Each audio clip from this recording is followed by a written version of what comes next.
Hi, I'm Borkon. Glad to have you here. Welcome back. And 12 episodes ago, I started talking about that I need to start expanding this base because, well, like I said, I have all this volume in here and I have nowhere to build things. So let's just get going. I don't have enough materials for all of this yet, but I figured I definitely have enough quartz for at least one floor. So let's just finish at least one floor and see where it takes us, because I am out of space here. I need to move the storage system, I need to expand the super smelter, well, the kinda decent smelter. It's not super, it's decent. And things like that. I need more space in here. Let's just start building a floor and see what happens.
So, that was 7,500 slabs placed. Didn't actually take that long, about an hour, so not much to complain about that. It was less grindy than I thought, and I think it looks okay from above. It's not too bad. Unfortunately, I just noticed something when I was getting materials. The whole underside now looks like a disaster. The shadows are just going mad under here.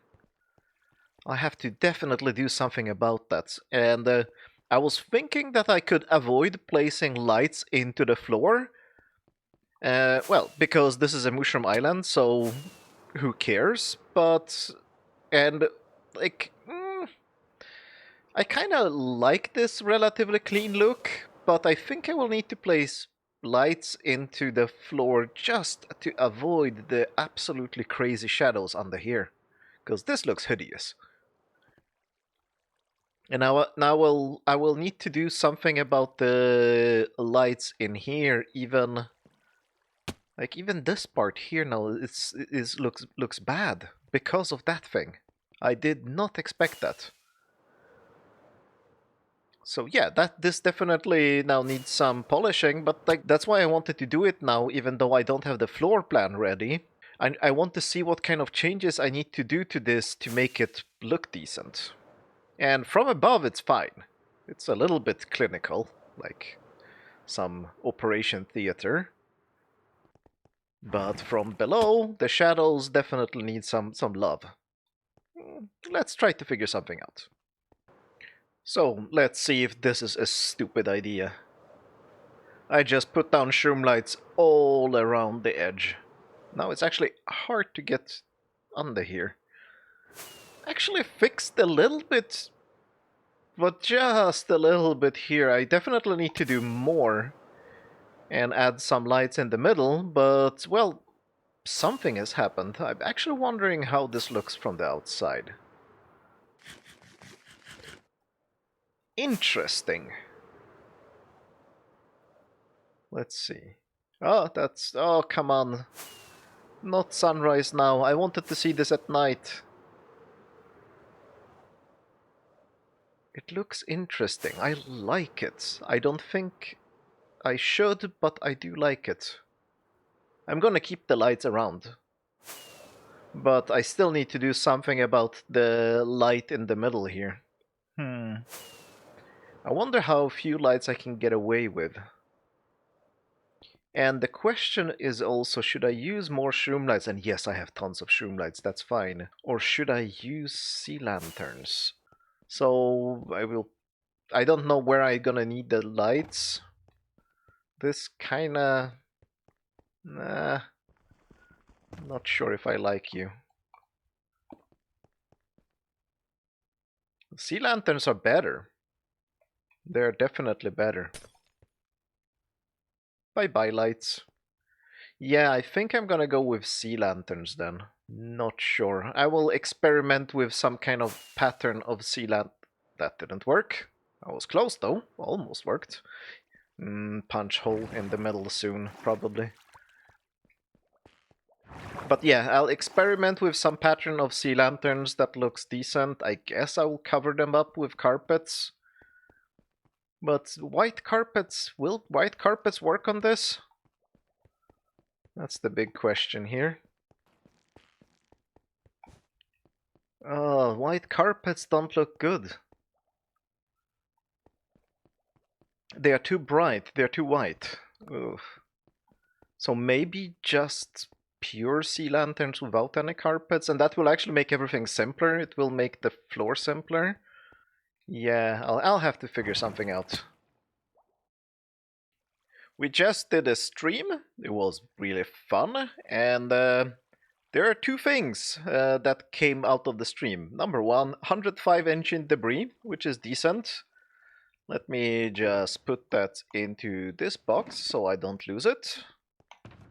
And the other thing is, I thought I would be mining everything with the bed method, and I changed my mind. We did quite a lot of mining with these guys. TNT. And yeah, I like the TNT method better now than the bed method. I'm not sure which one is faster, but it doesn't really matter. Like I was saying when I introduced the tunnel bore, I don't care that it's slower, it's more fun. And if something is more fun, you can do it for longer, and therefore it's more efficient. That's the basics of it. Sorry, I'm just cleaning up my inventory here.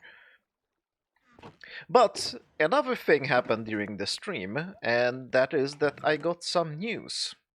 I got news that, well, let me move back a little bit. This storage system here, right? So I was talking about moving it upstairs to the new platform, which I intend to do. But during the stream, I was told that a new version, well, not a new version of this system, a new system altogether is being released very soon that works on a similar principle to this. It's just massively much faster, but also it's bigger.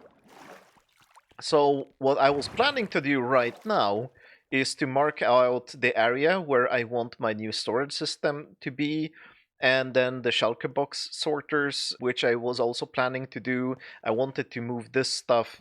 The maps are gonna go downstairs, I think, not 100% sure yet, but that's why I wanted to do it, right? I wanted to take some carpets and just mark out areas where everything should go, just so I have a decent idea for where everything should be. Unfortunately, well, not unfortunately, this is fortunately because I kind of want to build the new storage system. If there is a much faster version, why not? Let's try new things. It's always good.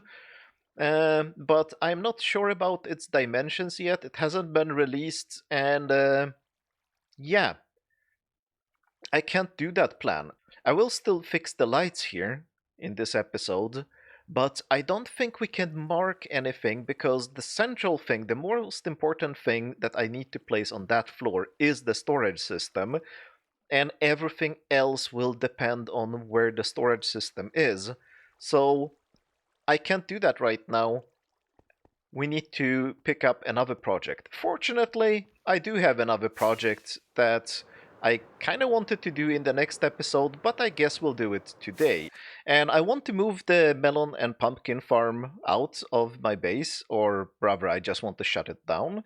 And I'm gonna build a new, just pumpkin farm. I don't think I need melons for anything. If I ever do, I guess we can retrofit this farm to be melons as well, but right now it's gonna be just a pumpkin farm, and I'm gonna build it here. Let's prepare the land and build the thing.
And as you might have noticed from that time lapse, yeah, I ran out of dirt. No idea what happened. Actually, I have a good guess what happened. I think I just didn't count the farmland as dirt, so I didn't bring enough. But I think the mechanism should be correct. I removed this repeater so that my flying machine would return. I'm just gonna test that. And as usual, I'm standing on the piston that does things. Okay, that moved and it parked right above the hoppers. Perfect, that's exactly what I wanted to see. So now I need to get more dirt, convert this into farmland, and set a few other things up. Actually, I should probably do that right now. Yeah, let me try. Oh, did I jump incorrectly? No, I think it was fine. I want this, and this. So what we're going for is a design by Ilmango, although with my own twist, as you might have noticed, because I'm not using traditional flying machines. I'm using my tethered flying machine, and my tethered flying machine, for those who don't know, is my unload safe flying machine. Yes, this thing is finally unload safe, and it's actually correctly unload safe, not the ugly hack that I did on the sugarcane farm, which is the honey blocks here. I still use them because why not? But the actual fix was to completely change the clock. So I redesigned the clock. This is a clock that does not go bad when the chunks get unloaded, because that's the problem with the old machine. And I still need to switch the clock on the sugarcane farm. I actually did some other optimizations on the sugarcane farm, but I don't think we'll have time for them today.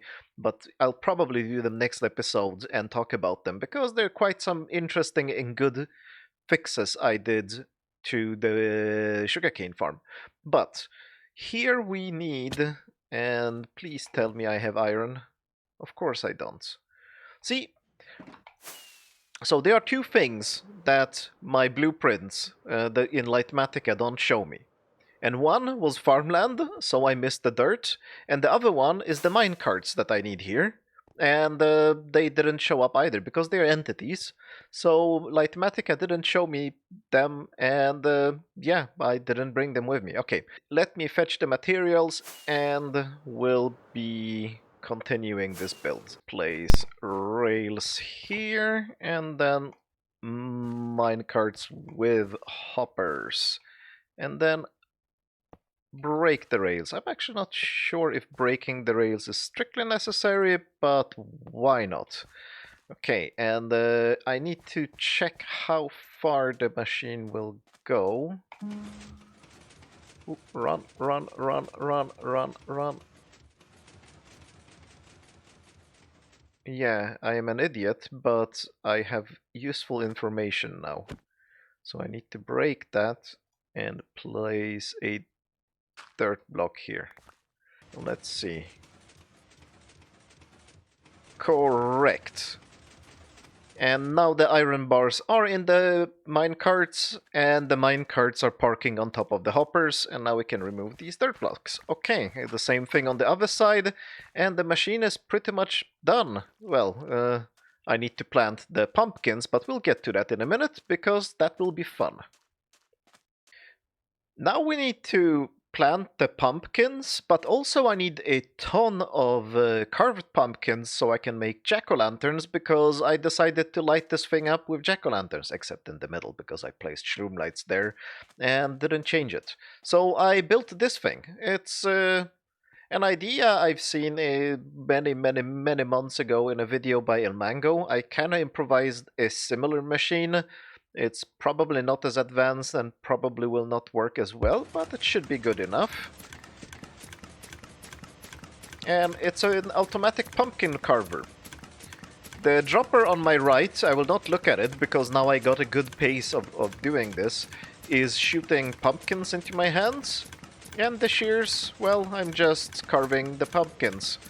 If the shears run out, there is a dropper behind me that should dispense more shears into my hands, but I currently don't have any shears with me, so I will just almost use up these shears and we'll get more.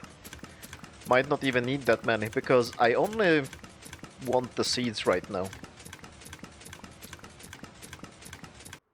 Alright. The jack-o'-lanterns are lighting this up really nicely. Ooh, misplaced a few. There's always a detail missing. Like that. Okay. Let's get back to action here. So the jack-o'-lanterns are lighting it up. I replaced the missing repeater. Some of the pumpkins are already growing, but they have barely started. Like this one is almost ready, and there is one there, a few there. But soon these will be very productive. I think in testing this length of the farm, which is I think like 105, 108 blocks or something like that, it's a strange uneven number. But this was producing around 3,500 pumpkins per hour, give or take, 3,800 maybe. Let's call it 3,500, close enough. And like I mentioned before, this is built on my tethered flying machine idea, which makes it unload safe. I hope. I hope I fixed the last bug. At least the way the flying machine is set up, it's self-repairing. So even if the clock goes bad, it's gonna repair itself after a while. And I'm pretty sure the clock will not go bad, because I redesigned the clock and I have torture tested it for hours and hours and hours, and it seems to work. And now I will hide in this thing here and we'll see it in action.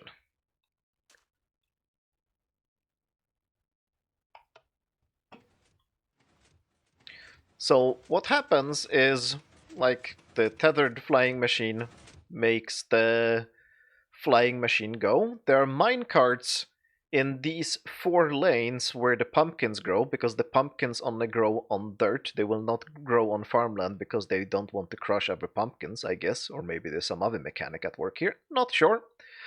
Anyway, The hopper mine carts are being pushed along the dirt tracks, which breaks the pumpkins and picks them up. That's basically it. And yes, the flying machines are faster on the way back. But some of the pumpkins have already regrown on the way back. Now, they're arriving here. They park perfectly. Oh, this isn't perfect. I need to work on this one. They park perfectly over the hoppers. While the hoppers are unloading, we stop the clock here because there is a timeout clock here. We stop. Oh, yeah, there were too few pumpkins for this to matter, so I can't really show that. But we stop the clock and we don't restart the flying machine until it's fully unloaded.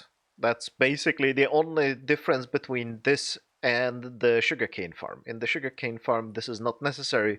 In the sugarcane farm, we only run it once at sunrise and once at sunset. While this one will run pretty much continuously because, as you can see, the pumpkins are growing back fast.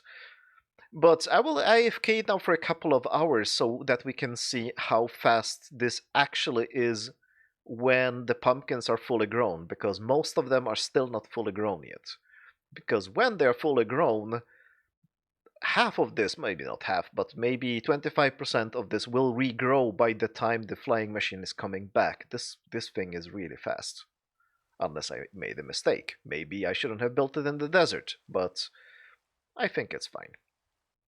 Right, so I come back from about 2 hours of AFKing here. It wasn't too long, and I see this.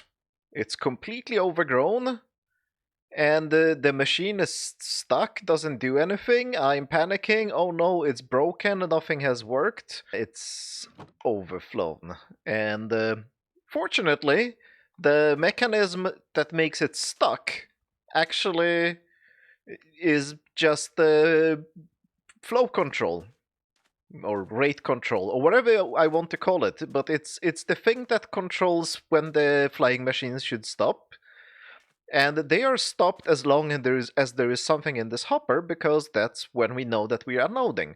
And well, yeah, we haven't fully unloaded yet because there's still junk here. Awesome. So yeah, this is way too productive for this storage system or whatever this is. This is 3 double chests, and I guess I need well, many more double chests. I didn't expect it to be this productive. I was thinking that 2 hours should be fine and nothing should go bad. Well, I guess things went bad. Well, they didn't go bad. Everything worked perfectly.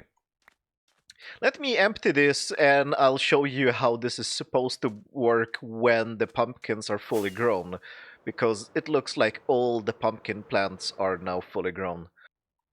Okay, I extended the loot system a little bit more. Just a few more chests, just a couple, not too many. Oh, and now it restarted. So I literally dug that hole, built all these chests. I actually had to go to the trees over there just to get some wood for the chests, because I didn't have any wood with me, because I'm bad at stocking up my ender chest. But the unloading from that previous harvest just finished, and you can see how many pumpkins have grown already. And yes, I'm pretty sure I was lying about 25% of them regrowing. This far we've only had one. And it's already halfway. Oh, there's a few. But it's okay, it's not too many, but it's still really, really good. I might actually try to speed up the unloading of these things. Or maybe, I don't know, measure somewhere else. Maybe measure this hopper here, although the pumpkins are bucking up in this hopper, so that might not work. I'm not sure. I might leave it like this. Doesn't really matter. It lowers the efficiency a little bit because we're letting the pumpkins sit there without picking them up. The fastest possible this machine can be if we're picking up the pumpkins immediately, but I mean, come on, this is good enough. Oh, that was a... Really? Did it really unload that fast? That's surprising. No, it's still going. Oh. Oh, this hopper is pulling things out too fast. Ooh, that's a miss. Okay. And this is something I'm debating with that myself. Like, how much of the debugging sessions do I actually show you?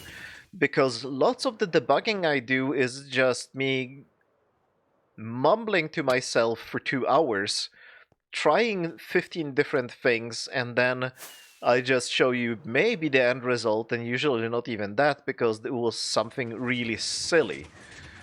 But I know some people are really interested in the thought process that goes into debugging machines like this.